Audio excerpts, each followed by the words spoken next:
De laatste grote prins uit de gemeente werd in de nacht van zaterdag op zondag in Gijsteren gepresenteerd.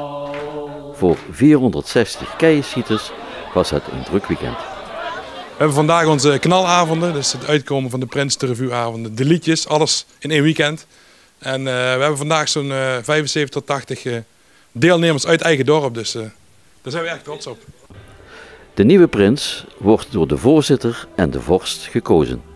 En dit jaar was de keuze niet zo moeilijk. Nee, dat is eigenlijk geen probleem. Nee. We hebben ieder jaar een shortlist en vaak is het toch bij de eerste wel meteen raak. Dus nee, dat is geen probleem hier. Ik ben dit jaar erg tevreden. Ik heb hem zelf ook gekozen, dus het zou het verkeerd als ik het nou nee zou zeggen. Dus ja, nee, we zijn erg content met de prins. En zodoende kwam na middernacht de nieuwe heerser in Gijsteren tevoorschijn.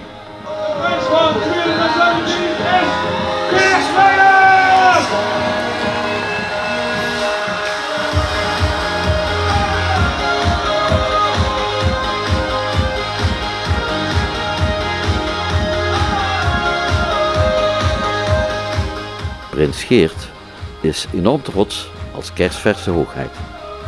Gijsteren, dat is één en al carnaval. De carnaval hier in Gijsteren die staat enorm hoog in het vaandel. Ik moet zeggen, in zo'n kleine gemeenschap vind ik het ieder jaar ontzettend knap wat hier gepresteerd wordt. Ook zeer zeker met onze joekskapel. En het mooie aan Gijsteren is dat er ieder jaar uiteraard een nieuwe prins is, maar er ook bij ieder jaar 4 nieuwe raadsleden. Dat zie je haast nergens. In 1959, toen onze vereniging is opgericht, hebben ze bedacht van ja, we gaan een raad van 4 formeren. Geen raad van 11. 4 raadsleden die ieder jaar wisselen, die bij de prins horen. Dus ja, je kunt ook zien als 4 adjudanten. Ik kreeg bezoek van de oude voorzitter, Art Hendricks. Die heeft mij gevraagd van, zou je dit jaar, heb je druk met de carnaval? Ja, heb je druk met de carnaval? Ja, zou je die hoog goed op willen zetten dan? Ja, tuurlijk wil ik dat. Maar ik wil wel even overleggen eerst met mijn vrouw. En dat heb ik uiteraard gedaan. Maar voor mij was al zeker, zeer zeker vast dat ik de prins van Gijsteren zou gaan worden. De nieuwe prins is een carnavalsvierder in hart en nieren. Ja, zeer zeker. De carnaval, dat zit in mijn bloed. Ik vind het gewoon geweldig om carnaval te vieren.